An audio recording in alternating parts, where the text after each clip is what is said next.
I spent the better part of like 2 weeks going back and forth between these two phones, the Galaxy Z Fold 8 and the Galaxy S26 Ultra.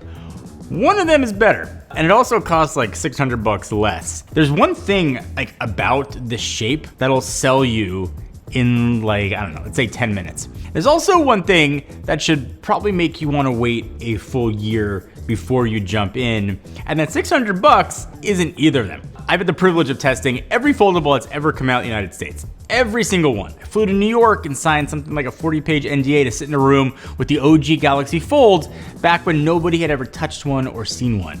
I've been rooting for these things for 7 years.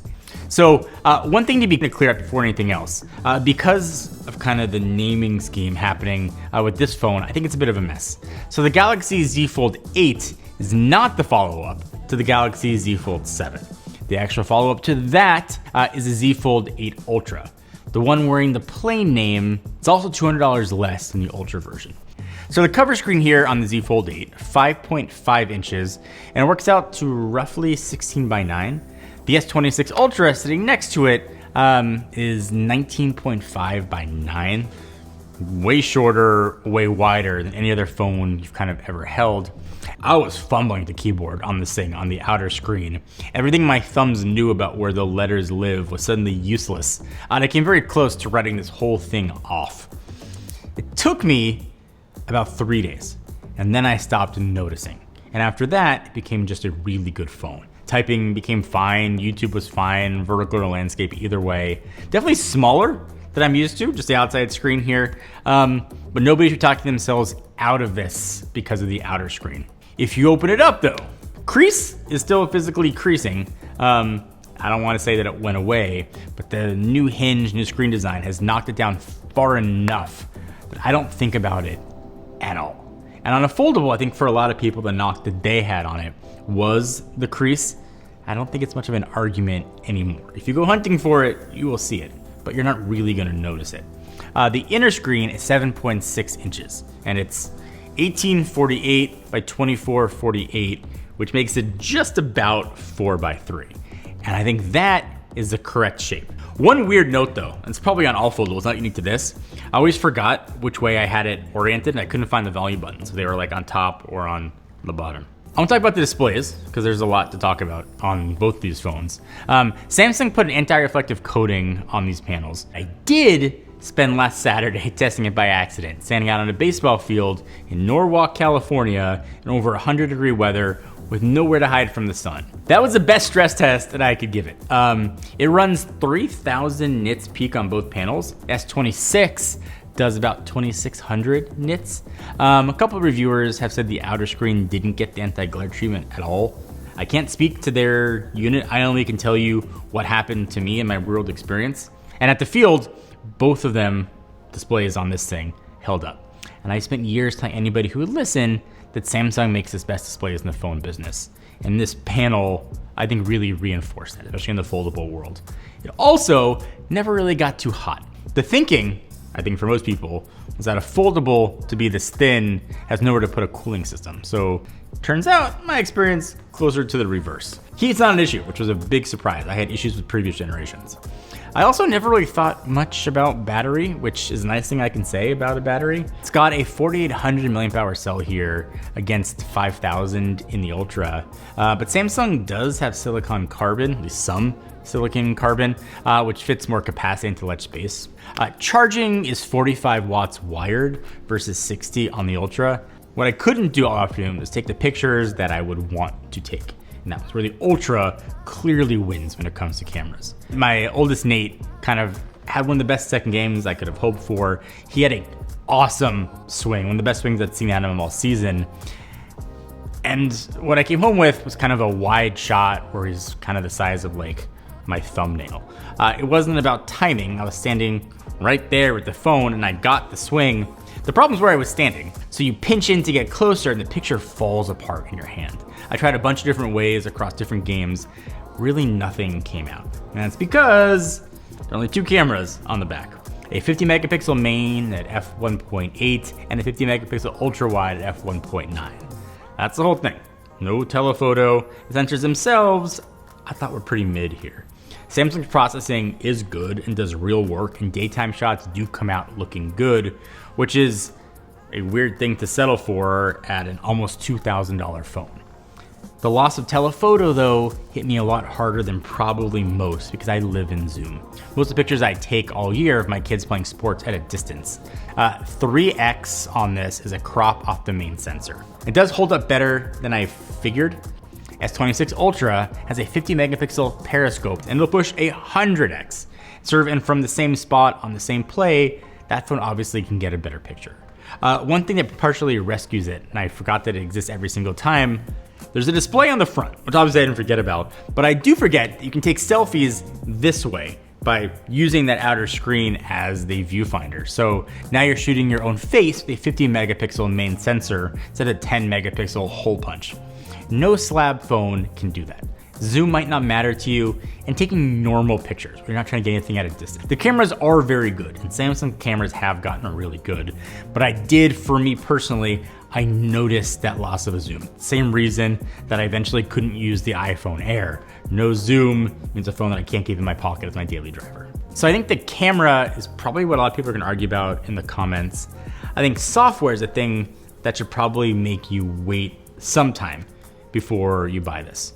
Open almost any app on that gorgeous 4x3-inch canvas, and what you get, generally, is a stolen version of that phone's app. It stretches. It doesn't reorganize itself, doesn't hand you a second column of most things you'd want. You pay for that extra room, and the software gives you the same layout at 140%. Also, the same story with running two apps at once. It works, but on a screen of this size, both of them shrink down enough that I just quit bothering with multitasking. If you do want multitasking, Z Fold 8 Ultra is a powerhouse here.